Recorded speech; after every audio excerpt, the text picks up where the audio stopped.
Bom dia, reverendo. Tudo em paz? Graças a Deus. E vocês aí, tudo bem? Trido é bom. Tá bom. Eu vi aqui o material, que não está muito bom hoje aqui, para mim, a minha internet. Ela está travando toda hora aqui. A primeira aula foi difícil dar, viu? Travou umas 3 vezes. Vamos ver se vai melhor com vocês.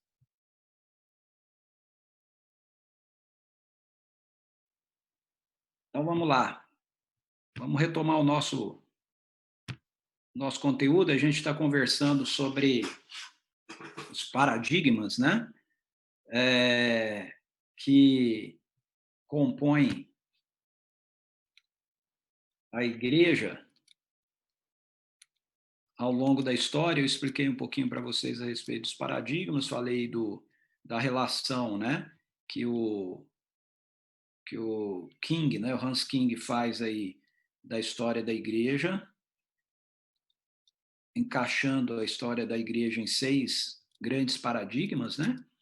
E como o David Bosch, ele pega então esses 6 grandes paradigmas, na verdade ele usa 5, né? Porque o medieval e o patrístico ele junta num só, apresentando para a gente como dentro de cada uma dessas fases, né, que o Hans King apresenta da igreja na história, a missão, né, se é entendida, né? Então a gente falou lá do primeiro paradigma, que é o paradigma primitivo, né, que nesse período que é o original, né, a missão é entendida, é vista como a essência daquilo que a igreja é, né, e do que a igreja realiza, do que a igreja faz, com a forte consciência da presença, da liderança do Espírito Santo.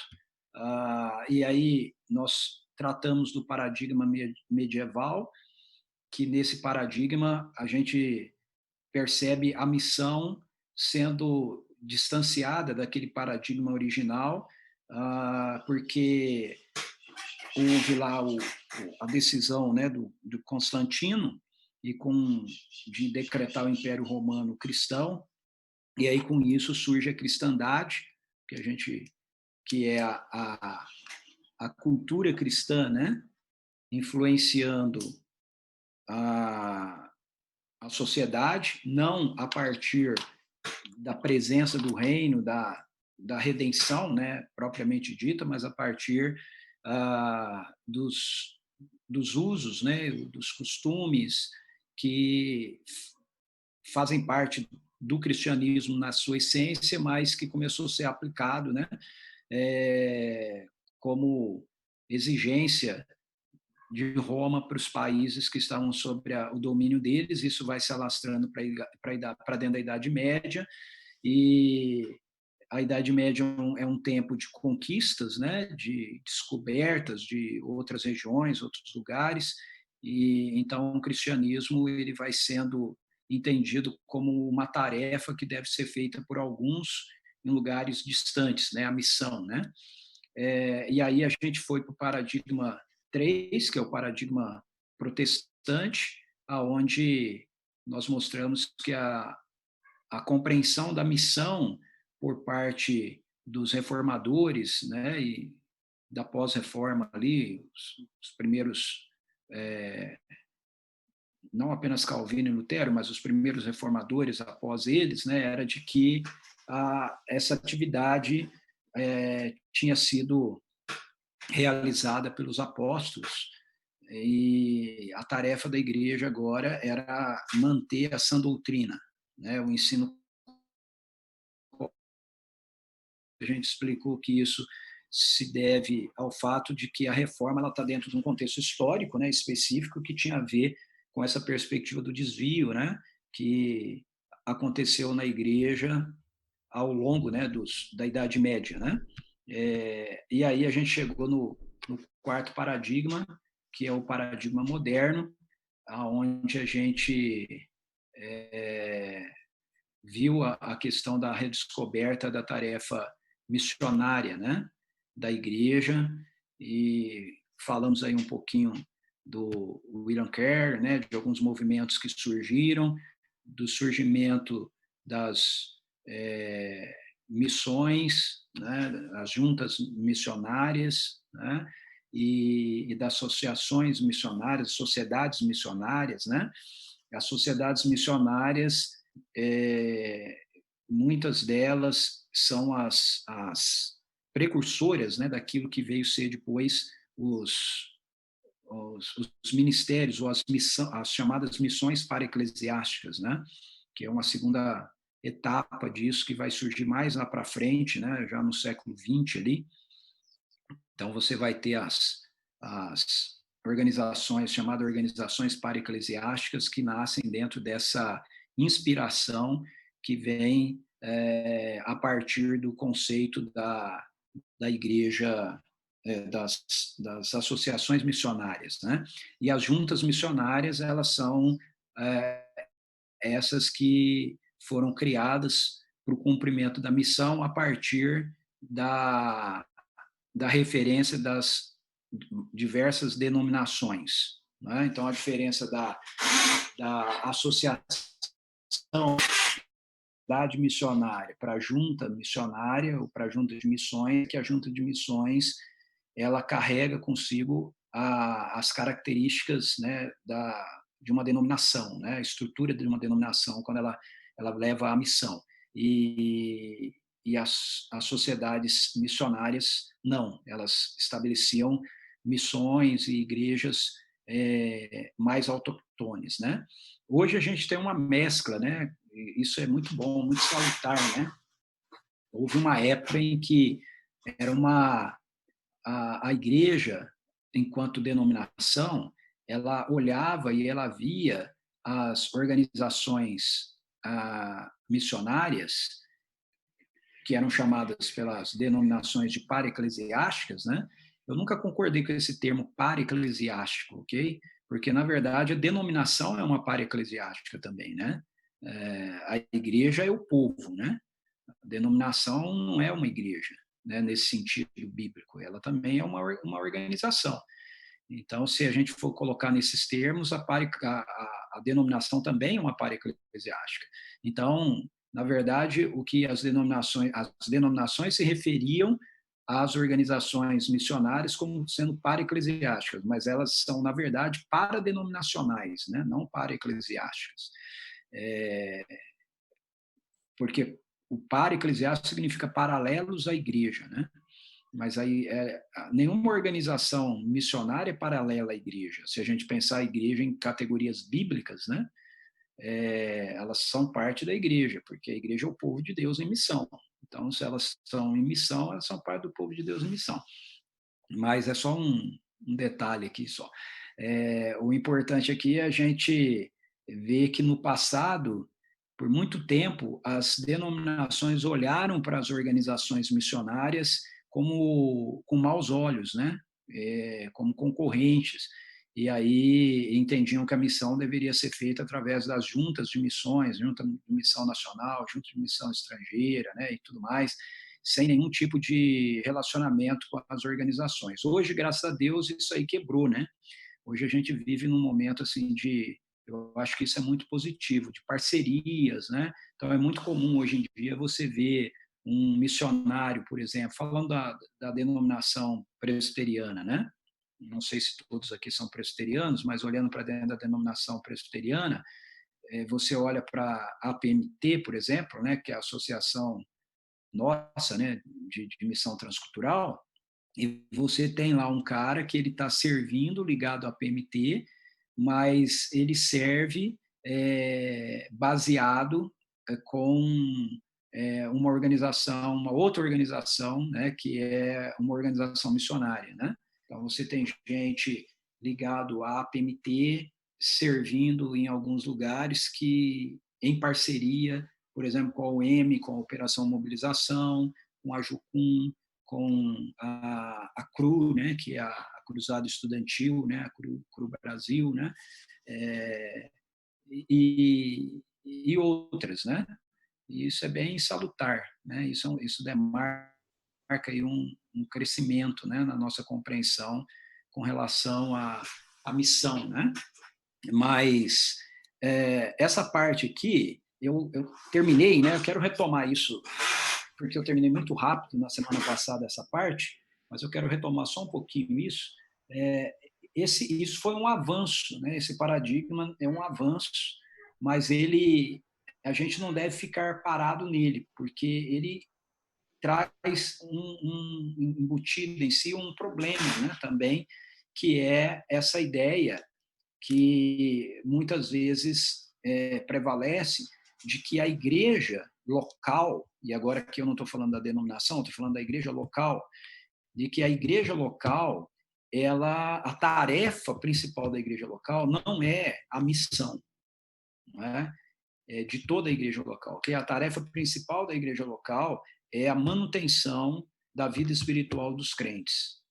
E a tarefa da missão, ela é realizada pelas organizações missionárias. E aí, então, se alguém da igreja quer fazer missão, ele tem que se envolver com uma organização missionária.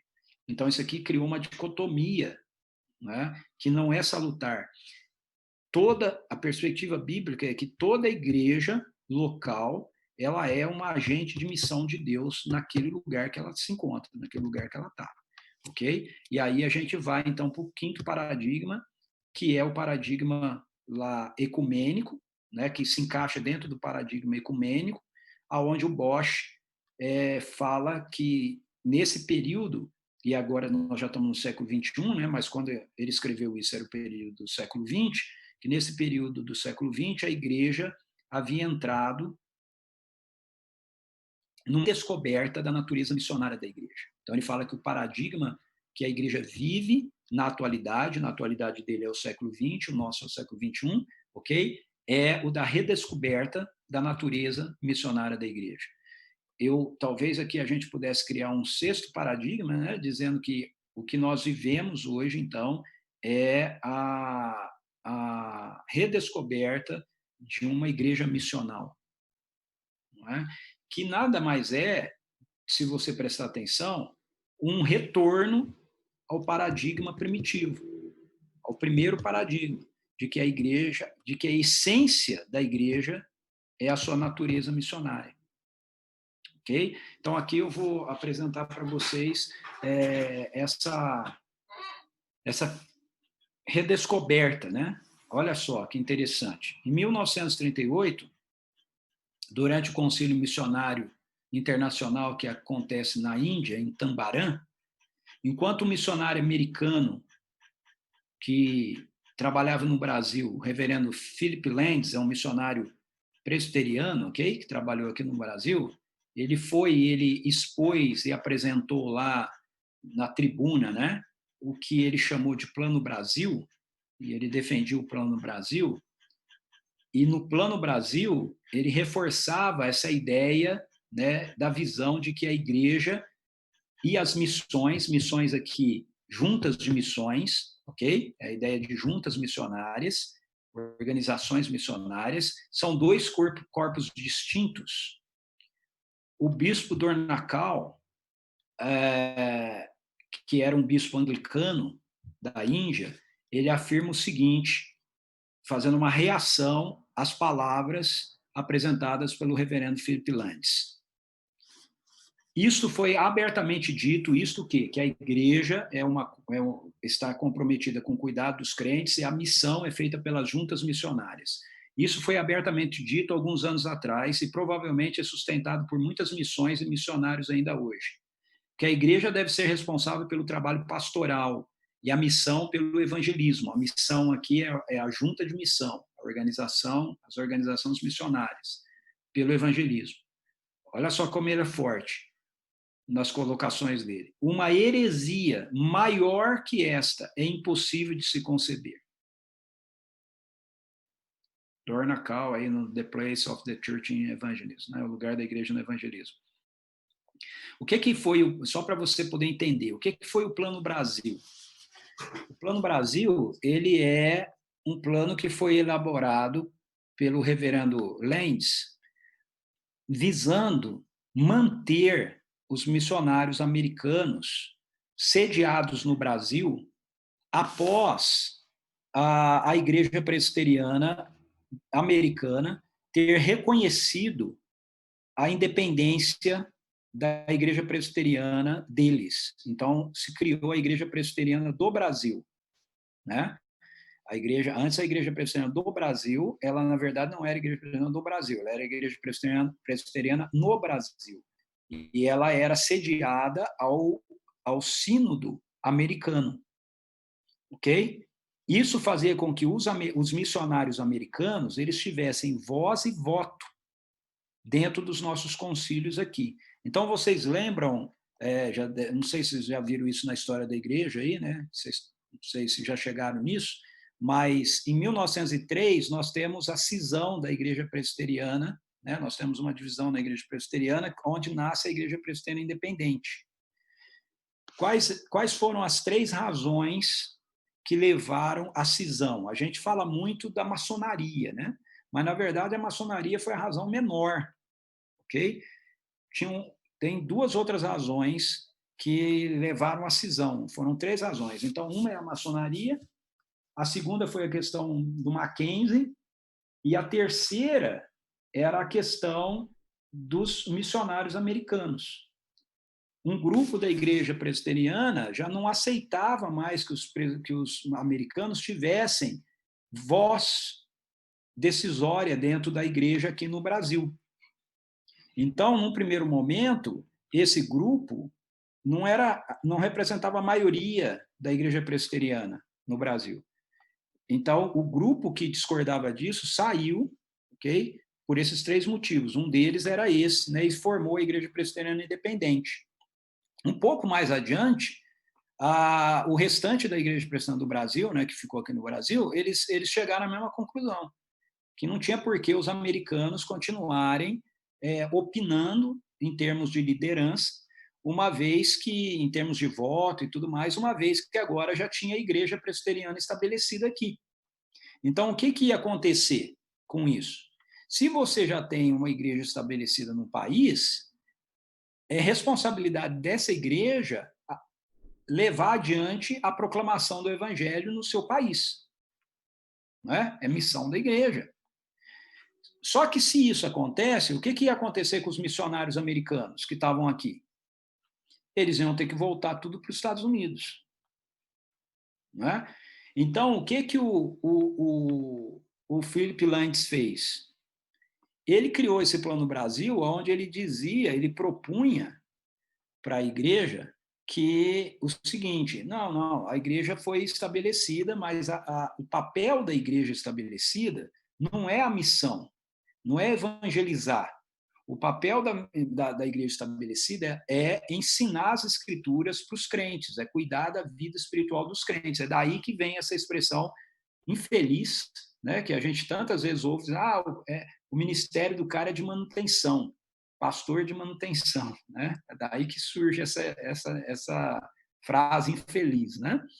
Mas por que o Lentz faz isso? Porque assim ele consegue se manter no Brasil e os missionários americanos ficam aqui. Eles não têm mais voz e voto nos concílios, mas eles continuam ligados às juntas de missões dos Estados Unidos para o trabalho evangelístico aqui. Então, ele dizia, olha, nós vamos... as igrejas estabelecidas, elas cuidam dos cristãos, elas da vida cristã, né, da edificação dos crentes, né, e recebe as pessoas que forem chegando nela, mas o evangelismo, a evangelização, a obra missionária, alcançando novos lugares, plantando novas igrejas e tudo mais, ela continua sendo feita pelas juntas de missões. E aí os missionários americanos permanecem aqui. Então, com esse argumento, o Lentz ele reforça essa distinção, né, da natureza, ok? E o Donald Kahl ele está combatendo isso aqui. Ele está dizendo, a igreja ela não existe só para o trabalho pastoral, do cuidado do crente e tudo mais. ela existe também para cumprir com a ordem de Jesus de evangelizar. Não é? Então, a partir daí, a partir dessa conferência em 1938 e dessa afirmação do Dornacal, que foi uma bomba, né? Os concílios e as reuniões, né, das igrejas, do Concílio Mundial de Igrejas e outras organizações, começaram a refletir a respeito da essência da igreja, né? Qual era, de fato, a tarefa da igreja. Aí a gente vai tendo uma crescente redescoberta dessa perspectiva da natureza missionária da igreja, que desemboca hoje nisso que a gente chama de igreja missional. Tá certo? Então é muito importante você entender que esse argumento que às vezes a gente ouve hoje, essa expressão, né? Não, a igreja é missional, né? E por mais que você possa gostar do Tim Keller, tá bom? Não vem do Tim Keller, não é uma invenção do Tim Keller, tá bom? O Tim Keller talvez seja apenas uma voz, né? Forte aí no meio, né? Público, mas travou aqui. Vocês estão me ouvindo? Ok. Essa é uma realidade que vem ao longo da história, tá bom? Vem acontecendo ao longo da história e desemboca aqui, tá? Então, hoje a gente ouve, né, pessoas como o Tim Keller, como o Mike Gorin, né, e outros, né, falando sobre a igreja missional. Eu mesmo, né, falo muito sobre isso, mas a gente precisa entender que a gente é eco de algo que está acontecendo já há um bom tempo, tá? Vem sendo construído, né? Há um bom tempo e hoje está se tornando mais público, tá bom? Então, veja, na conferência do Concílio Missionário Mundial em 1952, em Willingen, na carta final lá, eles declaram o seguinte: não existe, olha que declaração forte essa também de Willingen, não existe participação em Cristo, ou seja, você não está salvo sem participação em sua missão no mundo, através da qual a igreja recebe a sua existência. Então, essa é uma afirmação muito forte. O Willingen está dizendo o seguinte: se você diz que você é um seguidor de Jesus, que você está salvo, mas você não participa da missão dele no mundo, você não está salvo. Não há participação em Cristo sem participação da sua missão. Ou seja, você não pode ser salvo só pensando em ir para o céu. Ser salvo significa você ser chamado para se engajar com a missão que Jesus tem para você aqui na Terra. Nos anos seguintes, então, continua uma crescente consciência da necessidade de uma nova relação entre os conceitos de igreja e missão. Então, isso vai crescendo. Aí eu vou citar para vocês aqui alguns autores e como eles contribuem com essa percepção, tá bom? Então, Karl Barth, olha só o que o Barth diz: a comissão recebida pela igreja é a sua própria vida e, por isso, a própria razão de ser da igreja depende de sua submissão à comissão dada por Cristo. Ele fala isso no livro dele, Credo, tem em português, né? Então, o que o Barth está falando? Que a essência da igreja é a comissão que Jesus deu a ela. Qual é a comissão? Ir e fazer discípulos de todas as nações. Ou seja, se a igreja não estiver envolvida com isso, ela essencialmente não é igreja. Ele também afirma que o engajamento da igreja no cumprimento da sua missão aí eu não abri aspas, ok? Mas aí são palavras dele, tá bom? Abre aspas. Sinal externo através do qual a verdadeira comunidade de Jesus Cristo pode ser infalivelmente conhecida. Então, lembram lá que eu coloquei, que eu mostrei para vocês, quais são os sinais da verdadeira igreja apresentados pelos reformadores? Lembram? Correta pregação da palavra. O que mais? Administração dos sacramentos. Correta administração dos sacramentos e... Disciplina. Isso, correto. Isso, correta aplicação da disciplina. E esses são os 3 sinais externos que os reformadores falavam, que definiam, que demarcavam uma verdadeira igreja. O Barth está falando aqui que existe mais um sinal, que o sinal externo, okay, é a missão, através do qual a comunidade de Jesus Cristo pode ser infalivelmente reconhecida, é a sua vida em missão.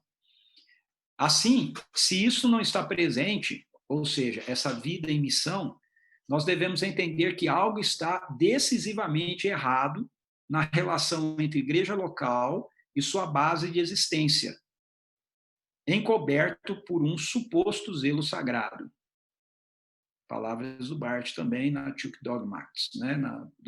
Inclusive esse livro dele agora tem em português também, né? Na dogmática, né? Dele, ok? Então o Barth ele contribui com essa visão, né? Do resgate de se entender a igreja a partir da sua essência, né? Missionária, ok? Johannes Blau, ele já faleceu, né? Ele era um teólogo e que foi convidado para expor, né, um teólogo bíblico que foi convidado para expor numa conferência da igreja holandesa, da igreja reformada holandesa, sobre essa questão, e aí, da essência da igreja, né? E como ele era um teólogo bíblico, ele fez toda uma leitura, né, do Antigo Testamento, do Novo Testamento, que vai se transformar mais tarde num livro chamado A Natureza Missionária da Igreja. Esse livro é de 1966, ele está esgotado, ele foi publicado pela Haste, você deve ter aí no seminário. É um livro muito legal, vale a pena você ler, é um dos primeiros livros, né, publicados com esse enfoque, né, fazendo uma leitura bíblica a partir das escrituras, mostrando e enfatizando a questão da natureza missionária da igreja. Então, Johannes Blau, ele é um reformado, um teólogo bíblico reformado, e ele diz: não existe outra igreja que não a igreja enviada ao mundo, e não existe outra missão do que aquela dada à igreja. Ele fala isso no livro dele, A Natureza Missionária da Igreja, ok? Então, ele atrela aí a missão à igreja, né? E a igreja à missão, ok? O Berkouwer, que é um teólogo sistemático, também reformado, ele diz: a parte da missão, a igreja não é para ser pensada como igreja de Jesus Cristo. Olha só, as colocações deles são todas bem fortes, né? A parte da missão, a igreja não é para ser pensada como igreja de Jesus Cristo. Aí o Les Newbin, que para mim é o pai da igreja missional, né? Embora ele nunca use essa expressão, tudo aquilo que a gente fala sobre igreja missional está baseado naquilo que o Newbin propôs e desenvolveu. Ele é o cara aí sobre quem todo mundo que fala hoje sobre igreja missional, fala as coisas que vocês acham e ficam admirados, de boca aberta, né? É o pensador, ok? Ele é a fonte de todos esses caras aí, Tim Keller, Gorin, e todos os demais aí, ok? Então, quando você me ouvir falando assim um negócio, fala, uau, o que o Cosmo pode? Muito provavelmente aquilo que você falou, uau, o que está por detrás do teu uau é o Newbin, tá bom? É só o meu jeito de falar algo que eu aprendi com o Newbin. Tá certo? Então, o Les Newbin, ele diz no livro dele, inclusive esse livro dele hoje está em português, ó, tá aqui, né? Inclusive, eu vou pedir a leitura dele, né, para vocês, tá bom? O Segredo Revelado, uma introdução à teologia da missão, ok? Eu vou querer uma resenha desse livro aí. Ele diz assim, ó, uma igreja que não é igreja em missão não é, na verdade, igreja. Uma igreja que não é igreja em missão não é, na verdade, igreja. Ok? Então, a gente deu a volta, né? Não sei se você percebeu isso, mas a redescoberta da natureza missionária da igreja, ela tem a ver com um retorno, né, histórico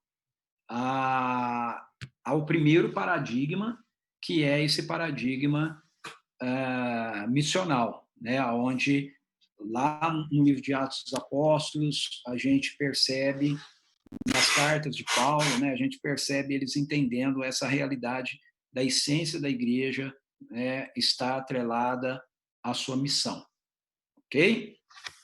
Então, antes da gente entrar no próximo conteúdo, quero ouvir vocês, perguntas, dúvidas, interações. Professor, uma dúvida acadêmica aí. Você falou que a gente vai precisar fazer a leitura, então, desse livro, O Segredo Revelado do Leslie Newbigin, Isso, e fazer o que a gente tem que fazer? Uma resenha? isso, uma resenha. Tá, isso até o final do semestre? Depois a gente, deixa eu ver aqui. Depois eu passo uma data para vocês de entrega, tá bom? Tá certo. Obrigado, professor. Nada. E aí? Aparece aí, tá todo mundo sumido. Deixa eu ver você. Misael falando. Fala, Misael. Professor, eu estava vendo um vídeo do Jonas Madureira, se eu não me engano, ele dizendo que os seminários ele é um desvio da igreja. Não sei se o senhor já viu esse vídeo. Ele comenta que, na verdade, era função da própria igreja formar pastores, né? Igual Paulo e Timóteo, andando junto. Isso não traria aquela dicotomia que muitos fazem entre pastor e mestre e tudo mais, né? Daí ele vai falando que os seminários ele é um desvio.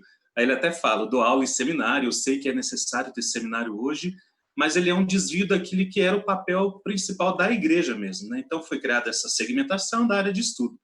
O senhor acha que isso também não se reflete em missões quando se cria essas organizações e elas são necessárias hoje por causa de um desvio da igreja também entender o seu papel de missão? Então, eu acho que é um pouquinho diferente um ponto do outro, uma questão do outro. Em certa parte, sim, eu concordo com você, porque por causa disso que eu acabei de mostrar aqui, né? Essas organizações elas surgem como, na verdade, um processo de redescoberta, né? Então, a igreja, ela começa a entender que ela precisa, sim, estar envolvida com a missão, mas a primeira reação dela, não a primeira, né, mas essa reação já mais perto como é que a gente faz isso? Bom, a gente faz isso através de apoiar organizações, né? E aí, como eu mostrei, tem as organizações que são paradenominacionais ou as organizações denominacionais, que são as juntas de missões, né? As juntas de evangelismo da igreja e tal, né? Aonde se entende que algumas pessoas da igreja são chamadas para estarem envolvidas com essa missão, com a missão. Nem todo mundo é chamado, né? Mas o problema com isso é um problema um pouquinho anterior, né? É um problema de nós entendermos, e aí a gente chegou nesse último paradigma, entendermos o que a missão é, né? Então, se a missão ela é uma tarefa da igreja, certo? A igreja tem algumas tarefas, né? Se a missão é uma das tarefas da igreja, então, ok, você tem algumas pessoas que vão estar comprometidas com aquela tarefa, enquanto você tem outras pessoas comprometidas com uma outra tarefa e outras pessoas comprometidas com uma outra tarefa. Agora, se você entende a missão como a essência da igreja, então todo mundo está envolvido e comprometido com a missão. Ok? A forma da missão acontecer na vida de cada um vai ser diferente. Vai depender do chamado que Deus tem especificamente para cada um. Mas todo mundo, dentro dos seus mais diversos âmbitos de atuação, vão se ver como agentes do reino de Deus naquele lugar, agentes da missão de Deus naquele lugar. Entende? Já a questão do seminário, eu concordo com o Jonas, ele é um desvio, mas no sentido de que nós fizemos uma opção, ok? Vocês vão ter uma aula comigo aqui que vai mostrar isso, mas é no próximo semestre, né? Que isso aí eu trato em Teologia de Missões 2, mas eu vou dar uma antecipadinha, né? Eu vou mostrar lá, vocês vão ver que a gente fez uma opção por uma forma de ensino que foi a opção escolástica, né? Que é do college, né? Do college americano. Porque aqui no Brasil, nem sempre a formação pastoral foi pelo seminário. A gente tinha uma formação pastoral que não era pelo seminário. não é? Só que depois a gente fez uma escolha, fez uma opção. Então, isso é uma opção, né? Uma escolha, ok? Meu ponto de vista com relação... Então, eu concordo com o Jonas, isso, na verdade, deveria acontecer na igreja, né? A igreja tem que ensinar, a igreja tem que capacitar, a igreja tem que... Né? A igreja local. Mas lembre-se que a gente criou essa instituição, essa organização, né, que a gente chama de denominação, certo? Então, a denominação, cada denominação tem a sua abordagem, o seu aspecto, né, de fazer a coisa. Aí a gente subordina a igreja local a essa realidade, né? Então, de fato, eu acho que é um desvio original, né? Quando ele fala assim, a gente precisa do seminário hoje. Veja, eu também sou professor de seminário, né? Eu sou formado, tenho mestrado. Eu não sei se eu afirmaria isso como ele. Eu não acho que a gente precisa do seminário hoje. Eu acho que nós fizemos uma opção por esse modelo. Ok? Nós fizemos uma opção por esse modelo. Então, a gente usa esse modelo. Está tudo certo. Eu acho que o meu tutor é super capaz de me dar aula, professor. Ele só não me ligou até hoje, mas está tudo bem. Então, a gente fez uma opção, né? Esse é um modelo, eu vou mostrar isso no segundo semestre, né? Isso foi uma opção feita, entendeu? Mas você tem, num período da história da Igreja Presbiteriana do Brasil, por exemplo, os pastores sendo formados nas suas respectivas localidades, né?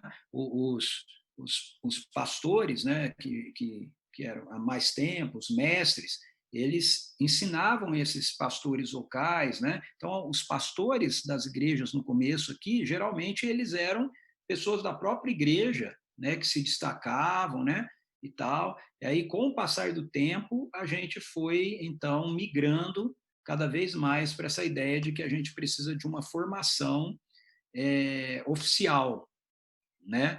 E uma formação como é que fala? Homogênea, né? Que tem um padrão, né? Que todo mundo vai seguir. Porque o que acontecia era, os pastores eles eram formados, mas eles eram formados dentro do seu próprio contexto. Então, você não tinha um padrão de ensino, né, estabelecido, tem que ser assim, cada um desenvolvia a dinâmica que tinha. Eu acho que tem um lado muito produtivo disso, né, e bom, e tem outro lado que é ruim, né, é limitado. Isso vai depender muito das regiões. Às vezes você tem numa região, por exemplo, alguém que tem um dom de mestre, e o cara é muito capaz para poder ensinar.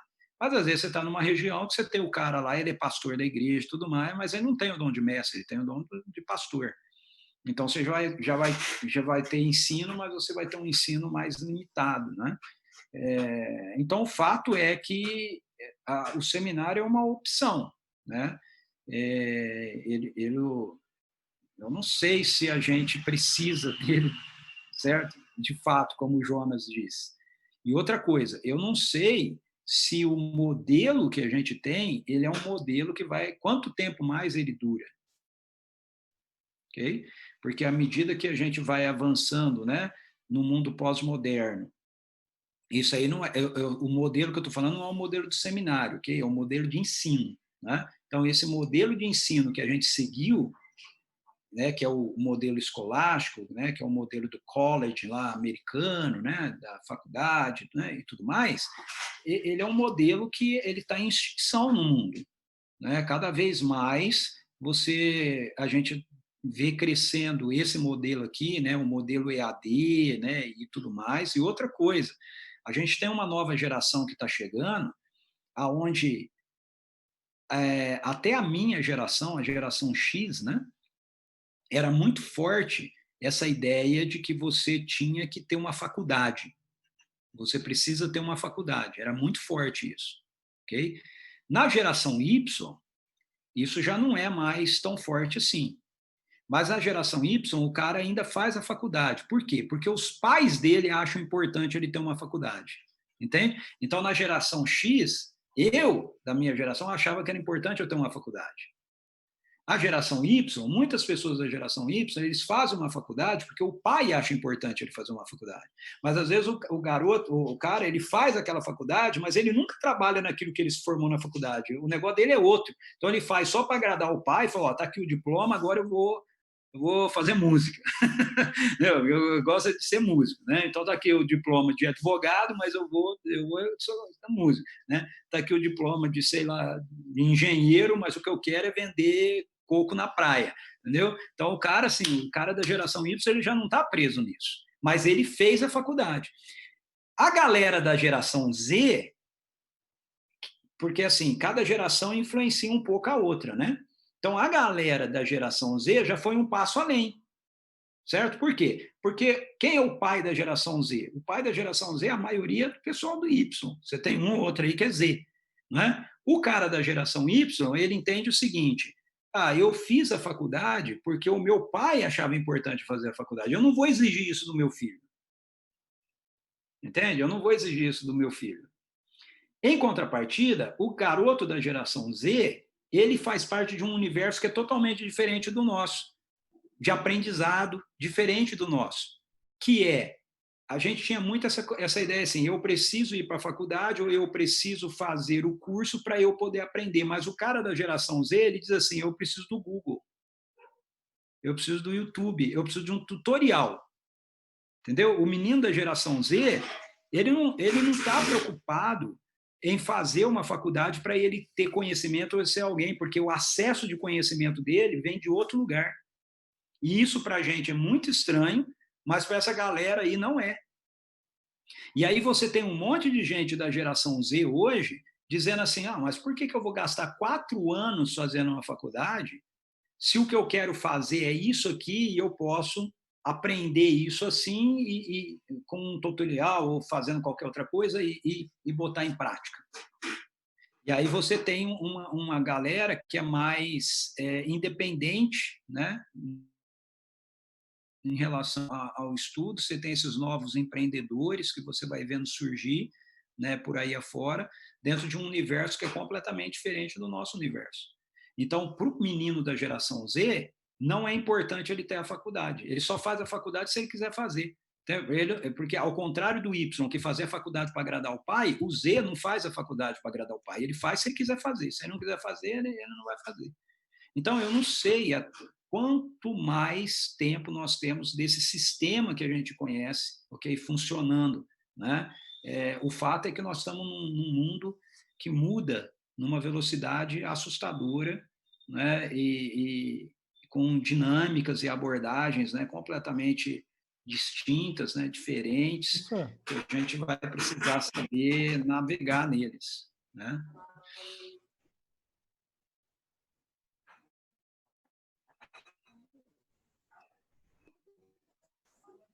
O Guilherme está falando? Está falando mesmo ou está... Se está falando, está com o microfone desligado. Tem que ligar. Porque às vezes aparece aqui para mim que está falando, mas é algum barulho, né, que está fazendo. Ele tentou falar, mas eu acho que não funcionou o microfone. Agora está me ouvindo? Acho que minha internet também... Conexão agora estou. O senhor falando de geração, e a gente mostrou um livro agora que foi traduzido, e ele é de 68, se eu não me engano, né? É um livro já mais antigo do Newby. E aí eu fico perguntando, pensando em gerações, o senhor, por obra divina e por alguém ter te apresentado, o senhor conheceu um pouquinho esse quinto paradigma. Mas eu me pergunto se eu fiz essa pergunta também na aula de teologia bíblica do Novo Testamento.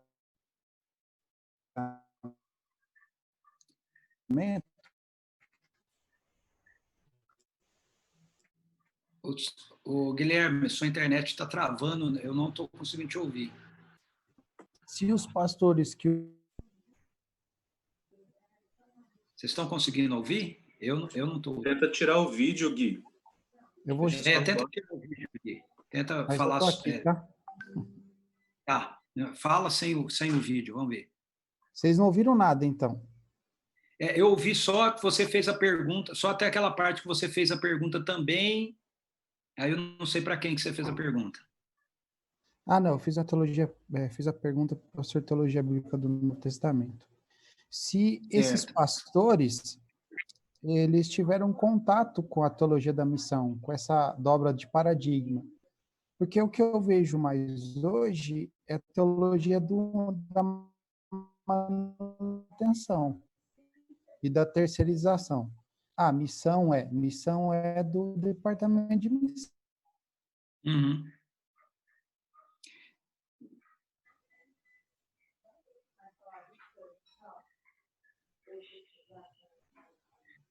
Bom, eu não sei se você terminou ou se Não, é que está travou. travando na internet novamente. Sim. Em suma, eu vou escrever, pode ir seguindo, aí depois fica mais fácil escrito. Isso. Tá bom? Vou escrever, eu mando aí. Tá, pode escrever. Mas, assim, já abordando um pouquinho, se eu peguei a linha que ele vai querer colocar aí, é o que eu estou tentando mostrar aqui para vocês, né? Lembra do início dessa aula?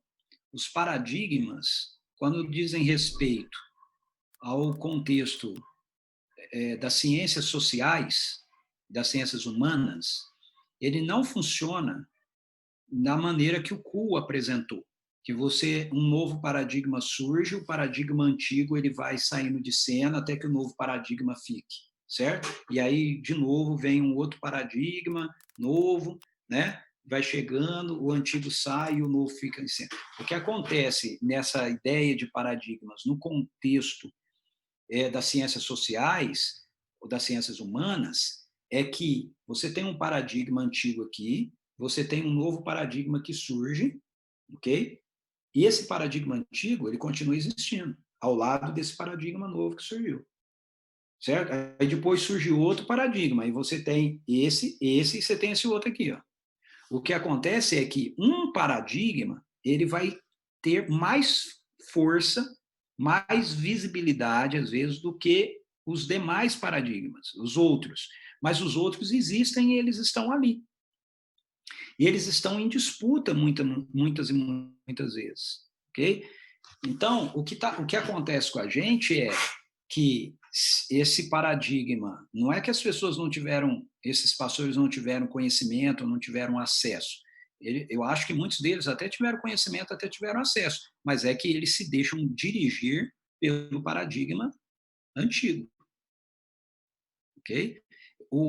Se você me fala, o paradigma missional que a gente está falando tanto hoje, ele é um paradigma, na minha opinião, que ele está em ascendência.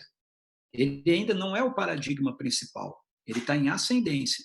Em muitas igrejas, em muitas denominações, em muitos grupos, o paradigma principal continua sendo da tarefa missionária da igreja.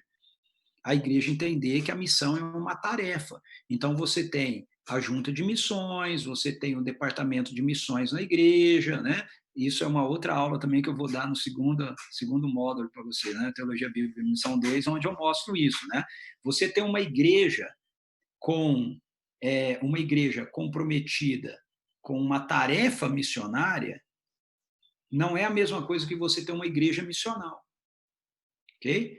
Então, o que a gente tem hoje, na grande maioria, ainda são igrejas que estão comprometidas com a tarefa missionária. Então, essas igrejas, elas têm um departamento de missões, elas têm um grupo na igreja que são interessados em missões, né?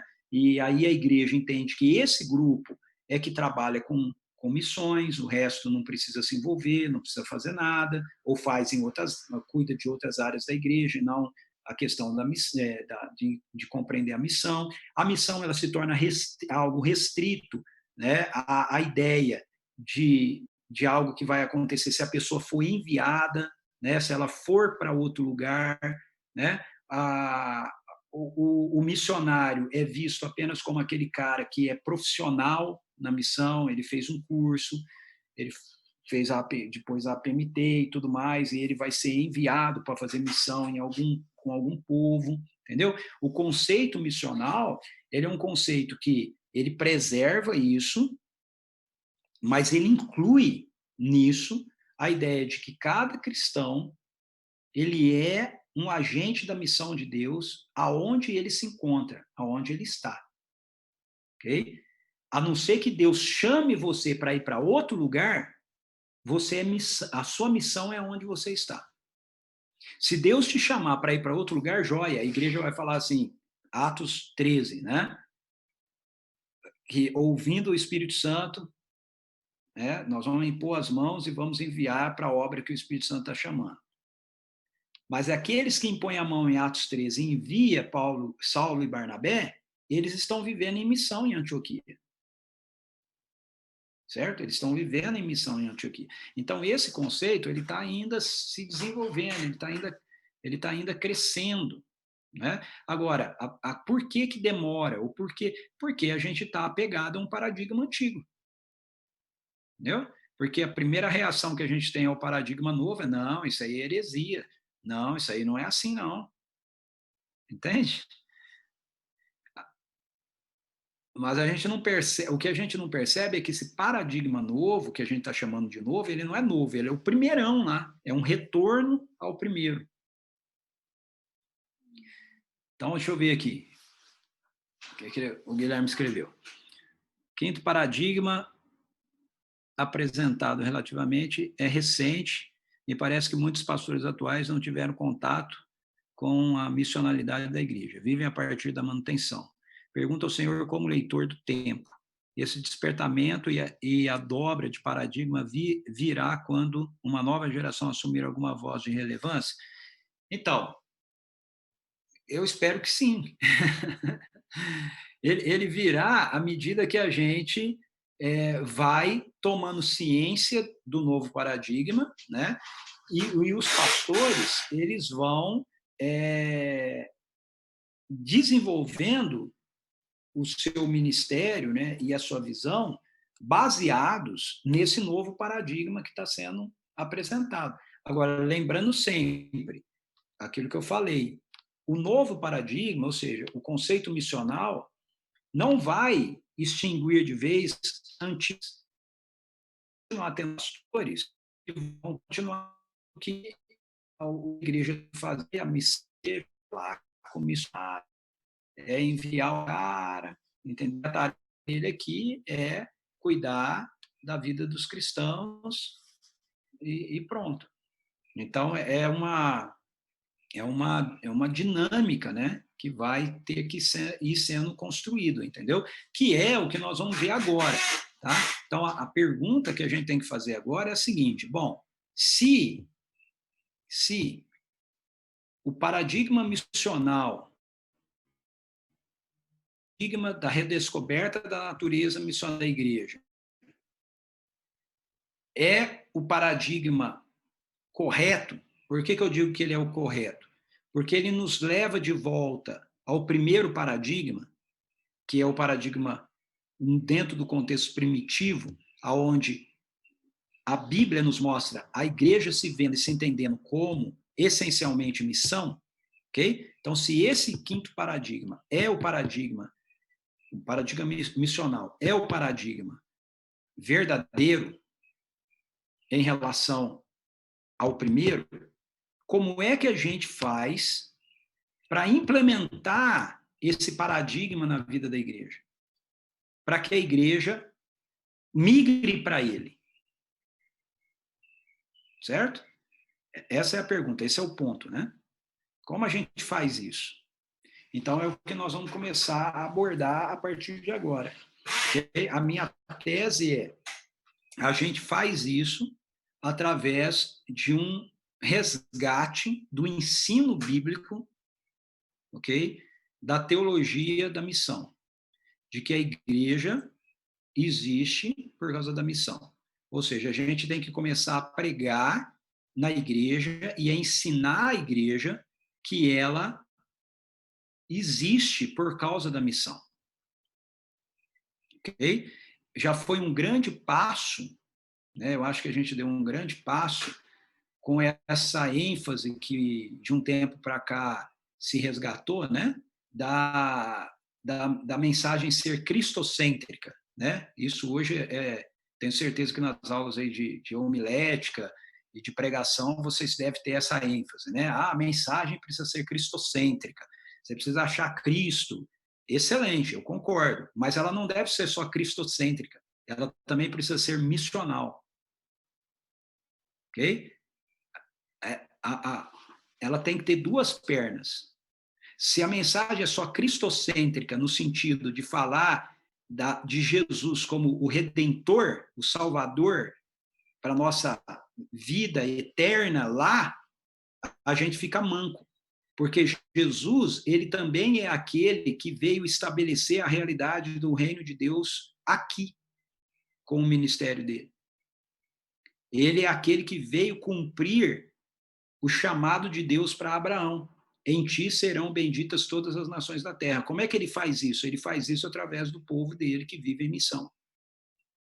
1 Pedro, capítulo 2, verso 9. Certo? Ele antes nós não éramos povo de Deus, agora nós somos povo de Deus para proclamar as virtudes daquele que nos chamou das trevas para a sua maravilhosa luz. Por que nós somos salvos? Por que nós somos povo de Deus? Por causa da missão. Entende? Então, como a gente faz isso? A gente faz isso na igreja, como a gente constrói esse paradigma? A gente não constrói esse paradigma mudando estruturas da igreja. Ok? A gente constrói esse paradigma mudando o ensino da igreja. Então, você não vai fazer uma igreja missional dizendo assim, para a gente ser uma igreja, a gente precisa pintar a parede de preto, a gente precisa usar camiseta xadrez, a gente precisa fazer um louvor com todo mundo sentado nas cadeiras, a gente precisa usar vídeo. Não, isso não faz de você uma igreja missional. E a parte mais fácil também, né? O que faz uma igreja ser uma igreja missional é o ensino, é ela ser ensinada que a essência dela é a missão. Aí a pergunta é, por onde a gente começa? Então é a minha pergunta para você. Não, sim, pelo pastor o pastor é o cara que vai ter que fazer isso, né?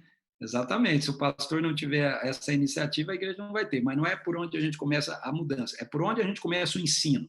Se você fosse fazer isso na sua igreja, você fosse ensinar a sua igreja que ela é chamada por Deus para ser uma comunidade em missão, uma expressão do reino de Deus na terra, a manifestação na terra daquilo que está no céu, né?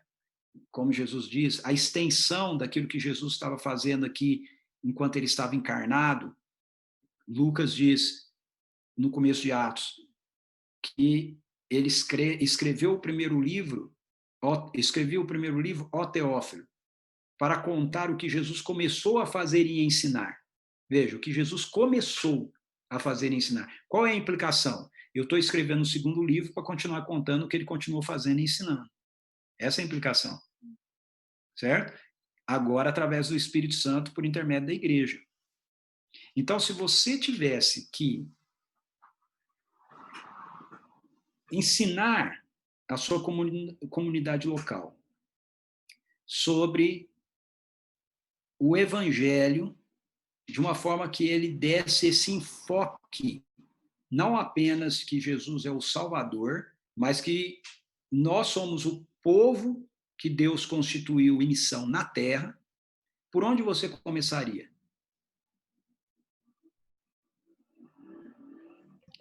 Que texto bíblico você usaria?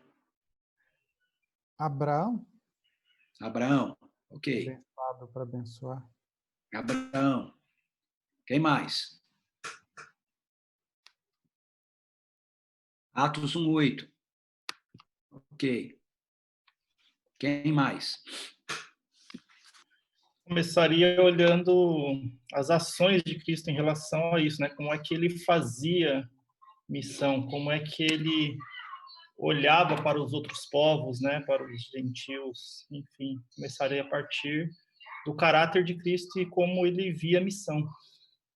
Ok, então a partir dos evangelhos, vamos colocar assim. Quem mais? A missão, bom dia, professor. A missão para o próprio Deus de tomar a iniciativa de reconciliar consigo o seu povo. Então, a partir dessa premissa da grande história que Deus tem para os povos, do projeto, do plano de Deus, e Deus é quem dá o estado nisso tudo. Ele toma a iniciativa, ele é a premissa, ele é o autor, e ele mergulha essa história no Cristo encarnado, e a partir dali ele reconcilia homens e mulheres para si, reconstrói a mente, o coração desses homens, e agora volta a esses homens e diz, olha, eu fiz isso com vocês, porque esse é o plano de Deus, agora vocês devem ir e dar continuidade àquilo que eu fiz entre vocês, estive em vocês, vivi com vocês, relacionei-me com vocês, vocês aprenderam, agora façam, repitam, imam isso no coração das outras pessoas, a partir da própria premissa do Deus, que é o autor da história, mergulha na história, envolve os homens, agora envia os homens e mulheres para fazer aquilo que o Cristo fez por nós. Uhum. Grande, eu sempre vi a história da redenção começando em Gênesis. Gênesis 2, 2. Quem está falando? É o Luiz. Carlos. Gênesis 2, 2. Gênesis 2, 2? Se não me falha a memória. Ok. Muito bem. Assim, das respostas que vocês me deram, o Luiz é quem mais chegou pertinho. Eu proponho que o lugar da gente começar isso é a teologia da criação. Ok? Ou seja, você começa a ensinar a sua igreja, a igreja que você vai pastorear, que ela é o povo de Deus em missão no mundo, a partir da criação. Se você não for capaz de ensinar para a sua igreja que Deus é o Senhor Criador de todas as coisas, você não tem o argumento necessário do porquê que ele tem o direito de redimir todas as coisas.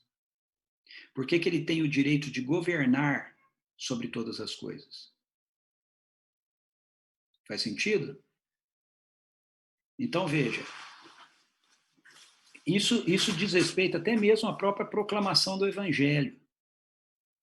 A gente tem um modelo, né, de proclamação do Evangelho que a gente tem sido... A gente não, que eu não uso essa, mas justamente pelo que eu vou falar. Mas muita gente usa, né, que diz assim, as más notícias e as boas notícias.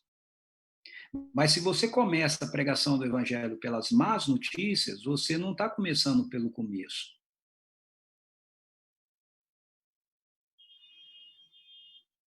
O começo da história da redenção não são as más notícias. O começo da história da redenção é uma boa notícia. Existe um Deus que criou um mundo bom e perfeito. E ele criou você para se relacionar com ele nesse mundo bom e perfeito. Esse é o começo da mensagem. Agora eu tenho uma má notícia para te dar. Você se rebelou contra esse Deus bom e perfeito. E por causa da sua rebelião, o caos foi instaurado no mundo bom e perfeito de Deus. Você é culpado disso. Agora eu tenho uma notícia maravilhosa para te dar. Deus resolveu não atribuir a culpa a você, mas tomar a culpa sobre ele e trazer redenção para a sua vida e para o universo marcado pela nossa rebelião. E ele faz isso através da vida de um homem chamado Jesus Cristo, que nada mais é do que o eterno Deus se manifestando em vida humana, assumindo sobre ele a nossa rebelião e dando para nós, quando nós cremos nele, da sua vida, para que a gente passe a fazer parte do processo da sua redenção para o universo. E isso vai se concluir na manifestação de um novo céu e uma nova terra, aonde a justiça vai emanar, fazendo com que a gente volte ao plano original de Deus, de um mundo bom e perfeito. Veja, esse é o Evangelho. Esse é todo o Evangelho.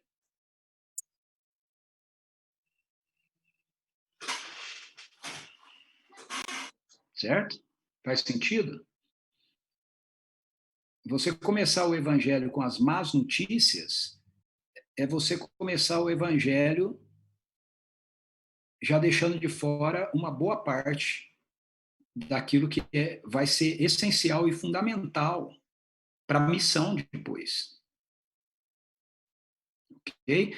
Agora, quando a gente fala de começar com a teologia da criação, a gente está falando de começar não em Gênesis 2, mas em Gênesis 1. Não é? Gênesis 2 é a narrativa da criação do sexto dia. Ok? Então, Gênesis 1 e Gênesis 2, eles têm que estar juntos nessa explanação, mas a gente tem que entender que Gênesis 2, ela é a narrativa do sexto dia da criação. Como o sexto dia da criação se desdobrou, como ele aconteceu. Não é? O Gênesis 1, a gente tem... Eu quis partir da queda, sabe quando eu falei? Oi? Eu quis partir da queda, que ali Da começa... queda. Para então, mim, seria... no meu ponto de vista, né, assim, Sim, então a seria história da Gênesis 3. redenção começa... Isso. Então, ok. Então, eu estou contradizendo a sua tese. A sua tese é essa, é que a história da redenção começa com a má notícia. Ela não começa com a má notícia. A história da redenção começa com a boa notícia. Se você começar a história da redenção na má notícia, você não tem... lá na frente, você vai ter um problema. O problema que você vai ter é responder a seguinte questão: por que o mundo, as circunstâncias do mundo, as coisas que acontecem no mundo, elas são assim? Elas não são assim. Por que Deus quer isso daqui? Ele não quer isso daqui. O que Deus quer é Gênesis 1 e 2. Isso daqui é a queda. Isso aqui não é o plano original de Deus. O plano original de Deus é Gênesis 1 e 2. O plano original de Deus é um mundo bom e perfeito. Porque a gente deixa de lado a história da criação, dentro da história da redenção, a gente acaba tendo dificuldade depois com essa situação onde a gente fica sempre tentando justificar Deus por causa de coisas ruins que acontecem no mundo, né? O plano de Deus não é coisas ruins. A vontade de Deus é boa, agradável e perfeita. Uai, como é que pode ser bom uma pessoa ter câncer? Mas quem que falou que uma pessoa ter câncer é a vontade de Deus?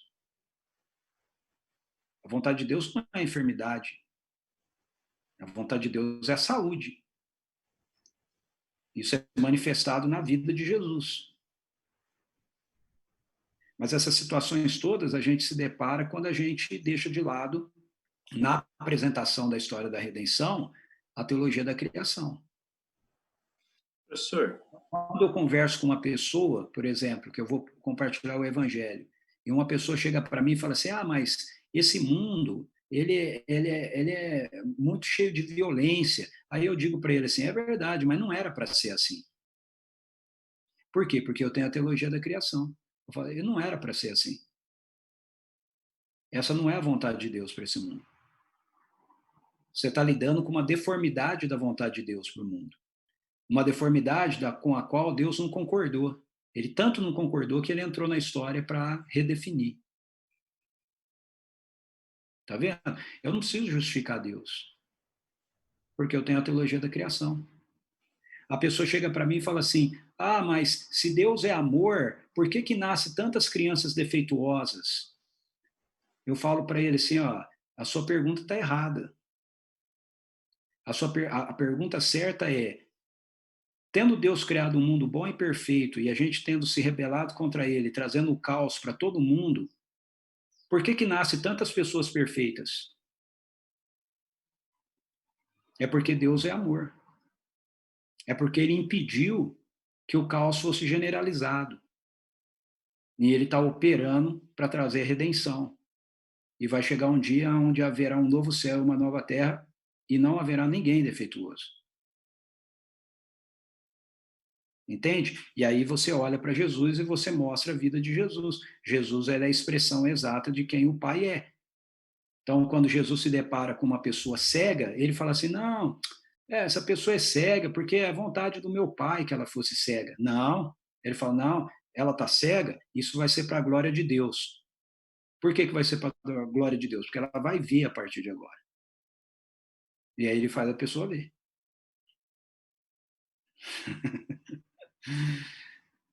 Então, sem a teologia da criação, a gente fica manco.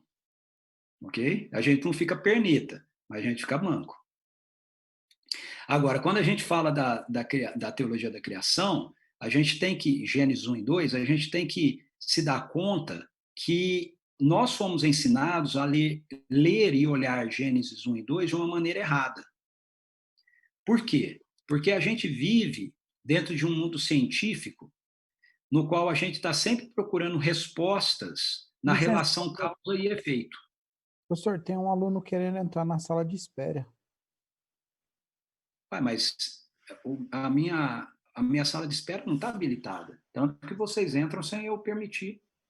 Ele pediu, ele está no nosso grupo de WhatsApp, pedindo para entrar. Ué, mas que estranho. É Anderson. Espera aí um pouquinho. Ele caiu.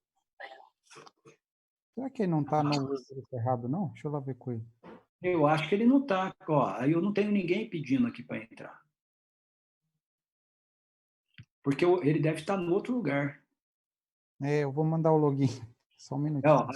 A minha sala eu vi aqui agora, minha sala de espera está desabilitada. Dá para entrar sem me pedir. Ok, obrigado. Desculpa, tá me atrapalhando. Não, sem problema. Então, deixa eu voltar aqui.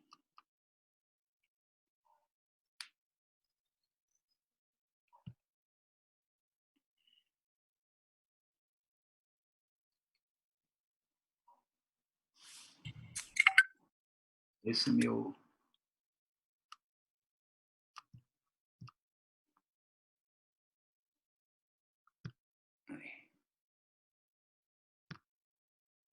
Preciso lembrar de...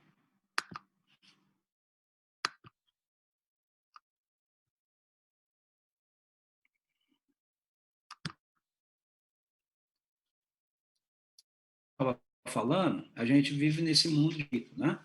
Aí o que acontece? O que acontece é que a gente foi ensinado a olhar para Gênesis 1 achando que ele é um texto que a gente deve usar para ficar discutindo com o evolucionismo. Não é verdade? Não tem aquela discussão toda? Você é criacionista ou você é evolucionista, né? E aí a gente fica lendo Gênesis 1 como se ele tivesse sido inspirado pelo Espírito Santo, porque lá no século XIX ele sabia que ia surgir a questão do evolucionismo, e aí a gente ia precisar de um texto bíblico para ficar discutindo a partir dali se é evolução ou se é criação.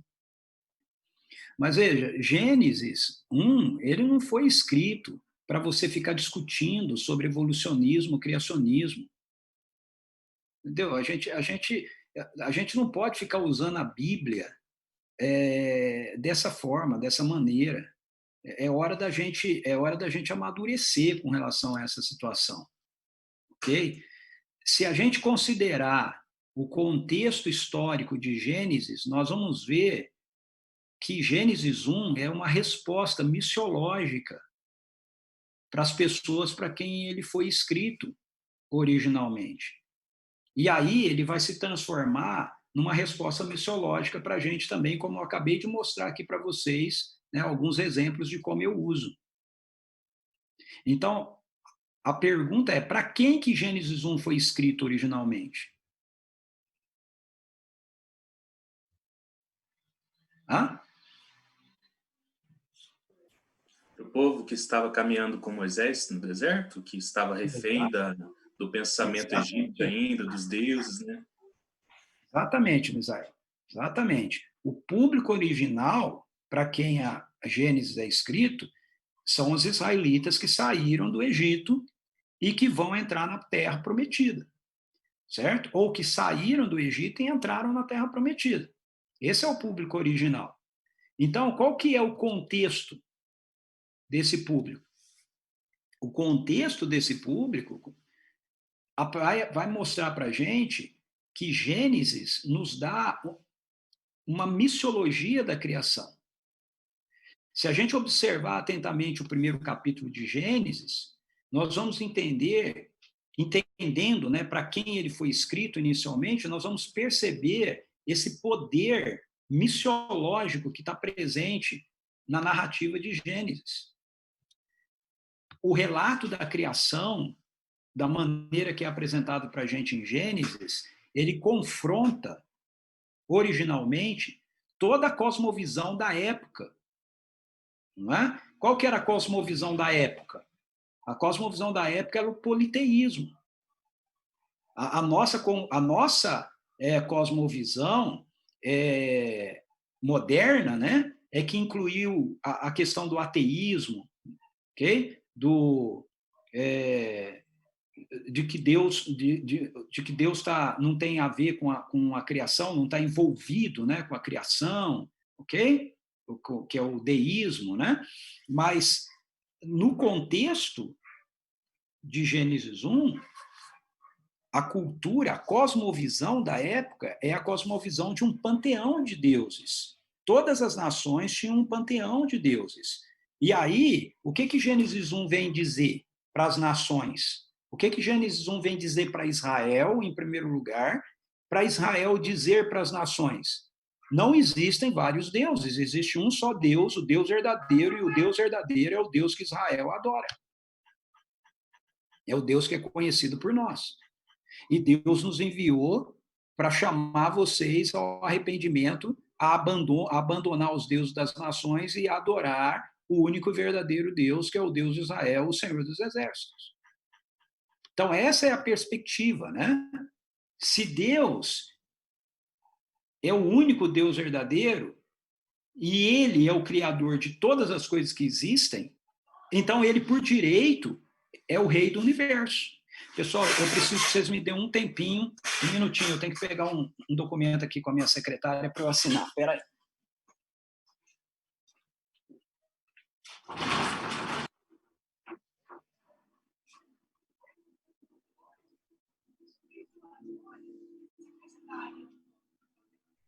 Tá. Eu espero em Jesus que esse negócio... Já pensou? Brincadeira.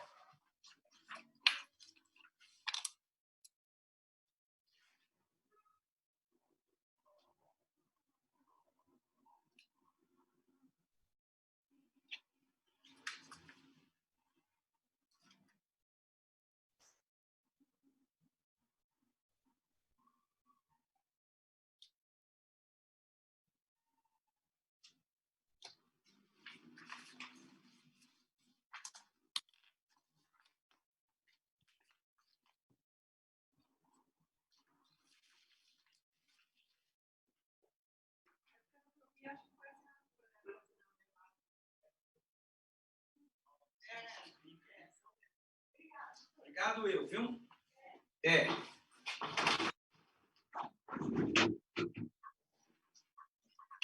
Desculpa, gente.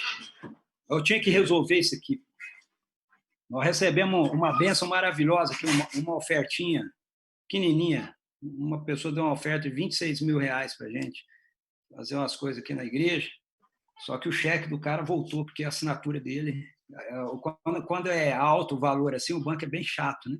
Então a assinatura dele lá não estava muito... Glória a Deus, pastor, glória a Deus. É milagre, é bênção. Maravilha, hein? Rapaz, glória a Deus mesmo. Mas vamos voltar aqui. Então, veja, se Deus criou todas as coisas, então ele é o rei do universo, tá certo? Veja, ó, quando Jesus vem pregando, o reino de Deus chegou, ele não está inaugurando o reino, certo? Ele está trazendo a manifestação do reino. Ok? Às vezes a gente fala, Jesus inaugurou o reino no ministério. Ele não inaugurou o reino. O reino é uma realidade que existe porque Deus é o criador de todas as coisas. Ele governa, ele é o rei sobre tudo que existe. E aí você vai ver que a estrutura de Gênesis, ela é uma estrutura que evoca essa realidade de reino, de governo, ok? De Deus sobre tudo e sobre todos. Então, a cosmovisão bíblica apresentada na teologia da criação é essa cosmovisão de um universo que está estruturado dentro de parâmetros de um reino, ok? Então, observe só comigo aqui, no nosso horário aqui. Nossa aula vai até às 11, 11h10. 11, né?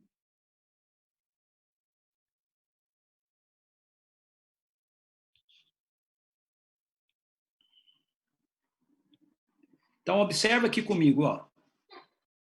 O texto de Gênesis começa mostrando para a gente que Deus é antes de tudo vir a ser, não é? Diz lá, no princípio criou Deus os céus e a terra. Era a terra sem forma e vazia, trevas cobriam a face do abismo e o Espírito de Deus se movia sobre a face das águas. Então, essa introdução de Gênesis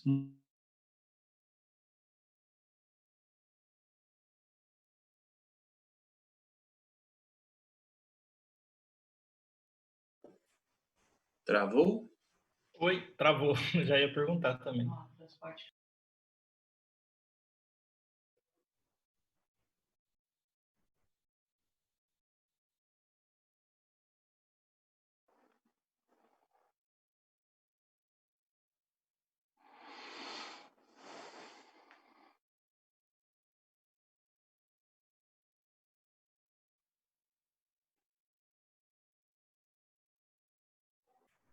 O Hudson tá bravo aí. Eu? Bom dia, Eduardo. travou, né, gente? Me fala aí, onde travou?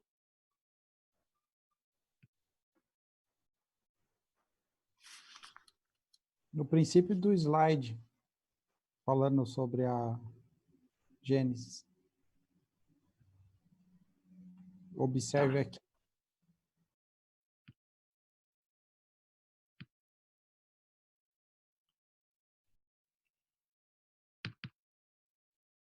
O senhor estava explicando sobre o reinado de Deus antes de tudo. Uhum.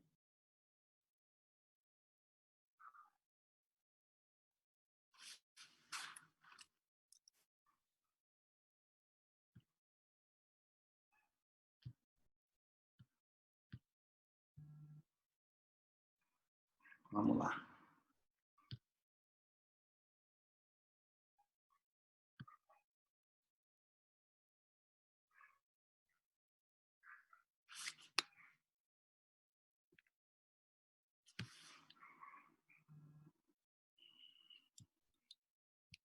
Ok, então, eu estava falando que Deus criou todas as coisas, né?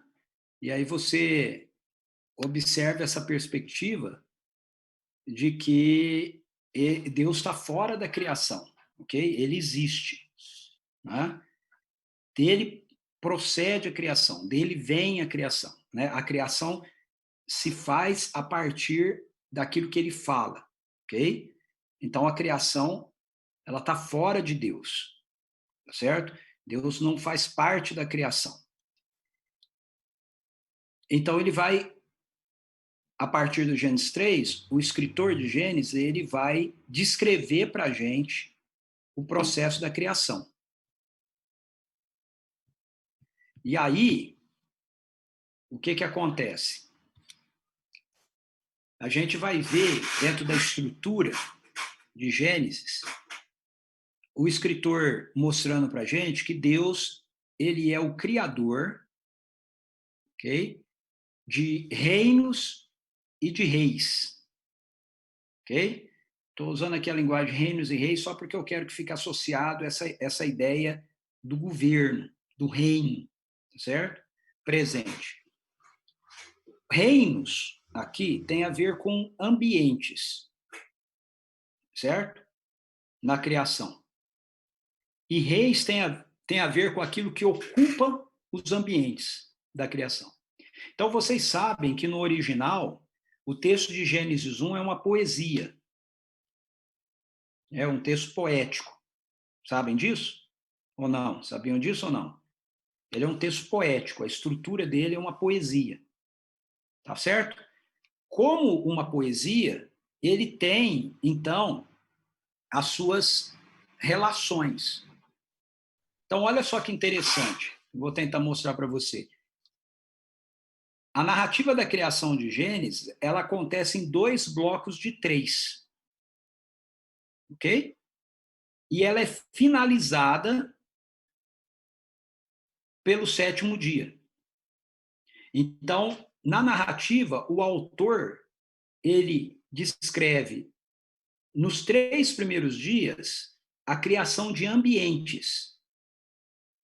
E depois, nos 3 últimos dias, a criação dos seres que povoam esses ambientes que haviam sido criados. Então, você tem um paralelismo aqui, de formas que o primeiro dia, ele coincide, ele se liga ao 4º dia, o 2º dia se liga ao 5º dia, e o terceiro dia se liga ao 6º dia. Ok? Então, seria legal aí se você pegasse a sua Bíblia agora, pudesse abri-la, para você poder perceber isso no texto. Ok? Vamos fazer, então, uma leitura aí de Gênesis 1, para você poder perceber isso no texto. Então, o que acontece? Os primeiros 3 dias, a gente vai ter a criação dos reinos, ou seja, dos ambientes. Então, o que Deus cria no primeiro dia? Verso 3. Disse Deus, haja luz, e houve luz. Viu Deus que a luz era boa, e separou luz das trevas. Chamou Deus a luz dia, e as trevas chamou noite. Houve, então, a tarde e a manhã, o primeiro dia. Então, veja, no primeiro dia, você tem a criação da luz e a separação de luz e trevas. Agora, preste atenção aqui. O que Deus está criando aí é o ambiente luz. Tá? Lembra lá das suas aulas no ensino médio? De física? Aquela formulazinha lá da luz, para você saber a velocidade da luz. Ok? O que Deus está criando é esse elemento que a gente chama de luz. O que Deus está criando aqui não é o Sol. O Sol é criado no 4º dia. Não são as estrelas. As estrelas é criado no 4º dia. O que ele está criando aqui é um elemento. Quando ele chama a existência todas as coisas, o texto diz que há trevas sobre o abismo. E aí ele chama a existência o elemento luz. A partir desse momento, as trevas são dissipadas pela realidade desse elemento luz e Deus faz separação entre luz e trevas. Então você tem um ambiente que é luz e um ambiente que é trevas. Conseguiram acompanhar aí? Então, isso é o que ele faz no primeiro dia. Pronto. Só isso. Então, eu vou falar algo para você aqui, de novo. Ó. Gênesis 1 não foi escrito para a gente discutir sobre evolução, criação e evolução. Ok? A gente não tem que ficar usando Gênesis 1 para ficar brigando que Deus criou o mundo em 7 dias de 24 horas. Para ser bem honesto com você, ele não criou assim. Ok? Ele não criou assim. Não há ênfase no texto de Gênesis em horas, do jeito que a gente conhece. ok? O tempo em Gênesis é demarcado pela ação de Deus. Então, o primeiro dia, que é tarde e manhã, ele é marcado por essa ação de Deus de criar a luz e as trevas. Agora, veja, quanto tempo ele gastou para criar a luz e as trevas? Em tempos nossos? Não sei. Não é isso que está em pauta aqui. Ok? Por mais que a gente possa ficar confuso e tudo mais, não é o que está em pauta aqui. Então, por isso que eu falo, é uma perda de tempo a gente ficar tentando discutir com uma pessoa. O meu negócio é pregar o evangelho para a pessoa, ok? Não é provar para a pessoa que eu tenho um ponto de vista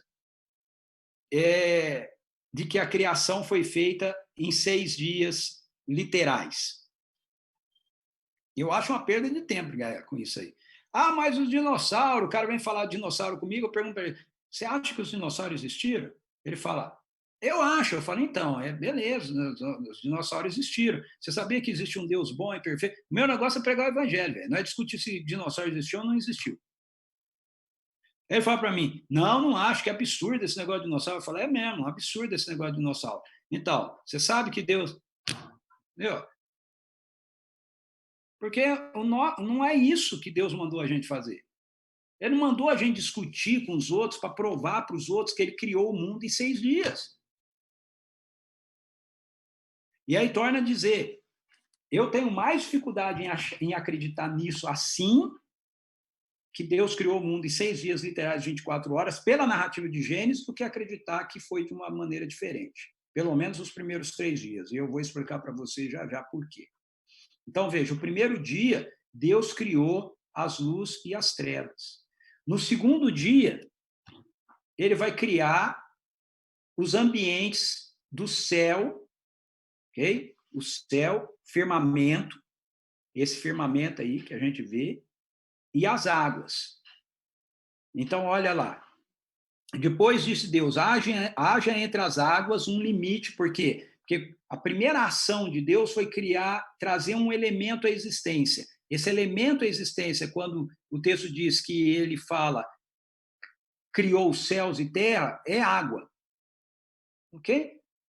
Então, a Terra, entretanto, era sem forma. A Terra aqui não é o planeta Terra. A Terra aqui é a matéria. Ok? Era sem forma e vazia. A escuridão cobria o mar ou as águas que envolviam toda a Terra, ou seja, toda a matéria, todo o universo.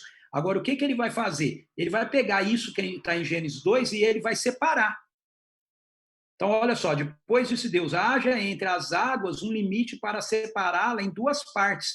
Fez, portanto, Deus o firmamento e separou as águas estabelecidas abaixo desse limite das que ficaram por cima dele. E assim aconteceu.